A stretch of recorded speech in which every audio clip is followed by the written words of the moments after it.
साथियों, भारत के लिए लोकतंत्र सिर्फ एक व्यवस्था नहीं है। लोकतंत्र भारत का स्वभाव है, भारत की सहज प्रवृत्ति है। आपकी ये यात्रा इसलिए भी और विशेष हो गई है क्योंकि इस समय भारत अपनी आजादी के 75 साल का पर्व मना रहा है, अमृत महोत्सव मना रहा है।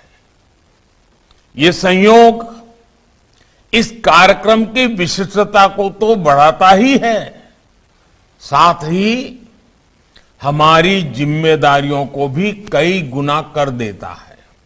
मेरा एक विचार, one nation one legislative platform, क्या यह संभव है? एक ऐसा डिजिटल प्लेटफॉर्म, एक ऐसा पोर्टल जो न केवल हमारी संसदीय व्यवस्था को जरूरी टेक्नोलॉजिकल बूस्ट दे, बल्कि देश की सभी लोकतांत्रिक इकाइयों को जोड़ने का भी काम करें। हमारे हाउसेस के लिए सारे रिसोर्सेज इस पोर्टल पर उपलब्ध हो। सेंट्रल और स्टेट लेजिस्लेचर पेपरलेस मोड में काम करें। लोकसभा के माननीय अध्यक्ष और राज्यसभा के उपसभापति महोदय के नेतृत्व में आप प्रिसाइडिंग ऑफिसर्स इस व्यवस्था को आगे बढ़ा सकते हैं।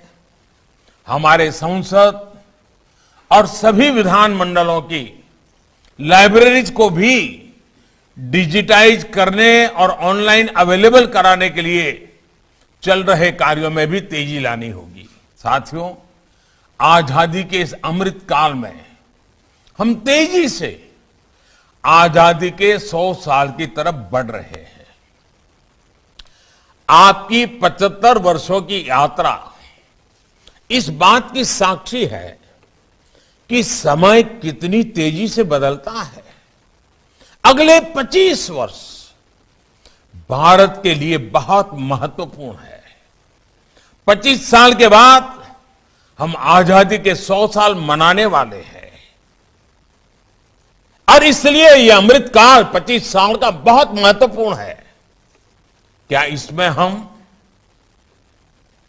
एक मंत्र पूरी मजबूती के साथ, पूरे समर्पण के साथ, पूरी जिम्मेदारी के साथ एक मंत्र को चरितार्थ कर सकते हैं क्या? मेरी दृष्टि से वो मंत्र है कर्तव्य। कर्तव्य, कर्तव्य, कर्तव्य ही कर्तव्य। सदन में भी कर्तव्य की बात, सदन से संदेश भी कर्तव्य का ही हो। सदस्यों की वाणी में भी कर्तव्य की महक हो, उनके वर्तन में भी कर्तव्य की परिपाटी हो, परंपरा हो। सदियों की जीवन शैली, आचार विचार में भी कर्तव्य प्राथमिक हो।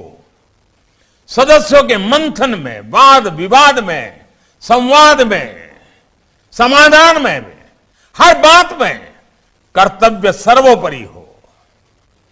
हर तरफ सिर्फ कर्तव्य की बात हो, कर्तव्य का बोध हो। अगले 25 साल की हमारी कार्यशैली के हर पहलू में कर्तव्य को ही सर्वोच्च प्राथमिकता दी जाए।